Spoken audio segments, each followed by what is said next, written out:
Assalamualaikum warahmatullahi wabarakatuh. Selamat pagi semuanya. Sehat semua anak ibu? Oke, sebelum belajar, mari kita berdoa menurut agama dan kepercayaannya masing-masing. Berdoa mulai. Selesai. Oke, anak ibu semuanya, ibu lihat di sini masuk semua nak ya, karena tidak ada bangku yang kosong. Berarti semua masuk. Oke. Anak ibu kelas 3 dan kelas 4 perhatikan ibu.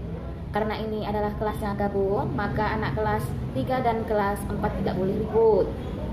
Diperhatikan, ini sangat penting.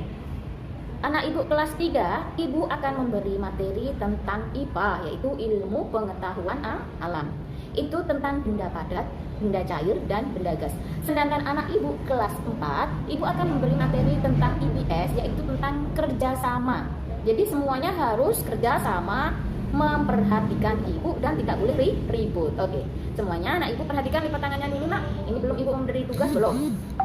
Sebelum mengerjakan tugas, ibu akan memberi materi sedikit tentang benda padat. Ini untuk kelas 3 ya.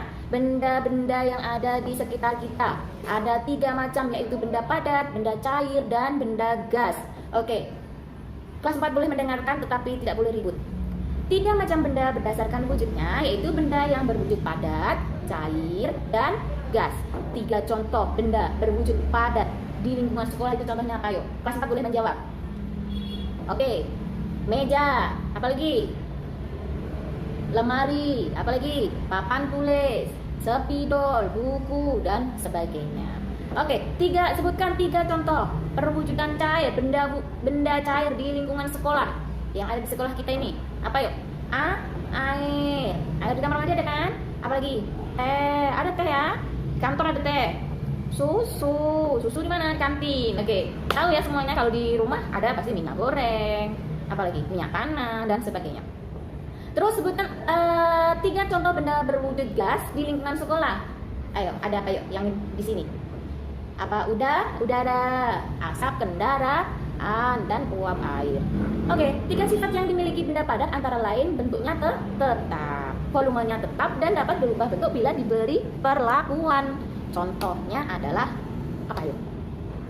Kayu. Benda padat itu dulu kayu, jadi dari pohon bentuk menjadi meja dan sebagainya. Sifat yang dimiliki benda cair, ayo, antara lain bentuknya berubah sesuai tempatnya. Apabila air dimasukkan ke dalam gelas, maka air tersebut akan seperti ke gelas. 3 sifat yang dimiliki benda gas antara lain bentuknya berubah sesuai tempatnya, juga sama seperti air. Oke, dengarkan dulu, itu sudah untuk kelas 3.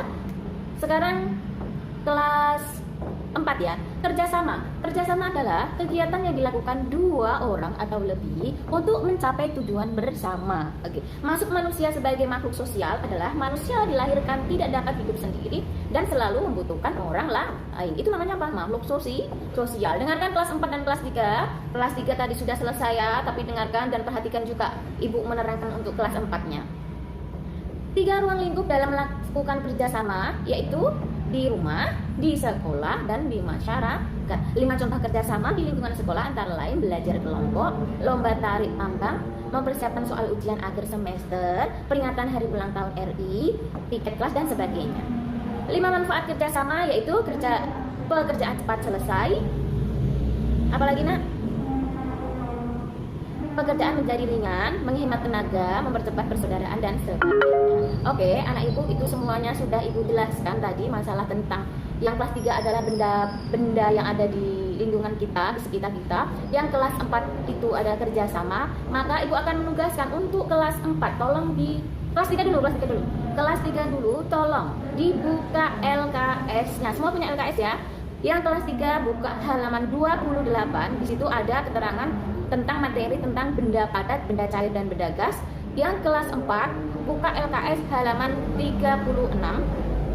Itu tentang kerjasama. Di situ juga ada materinya. Tolong anak ibu semuanya nanti itu dibaca dulu. Kalau sudah dibaca, baru ada 10 pertanyaan. Di kelas 3 juga ada 10 pertanyaan, di kelas 4 juga ada 10 pertanyaan. Silakan dijawab dulu di buku tugas kalian. Oke? Kalau sudah jelas, tolong silakan dikerjakan dari sekarang. Oke, terima kasih. Kalau sudah selesai semua, nah Ibu semuanya, maka kita bisa akhiri pembelajaran ini. Nanti hasilnya Ibu akan koreksi dan kita bahas untuk pertemuan kedua ya. Pertemuan kedua nanti kita akan bahas bersama-sama supaya kalian tahu di mana kesalahan kalian, di mana kemampuan kalian belajar itu sampai mana gitu nah ya. Oke. Sampai di sini Ibu akhiri. Wassalamualaikum warahmatullahi wabarakatuh.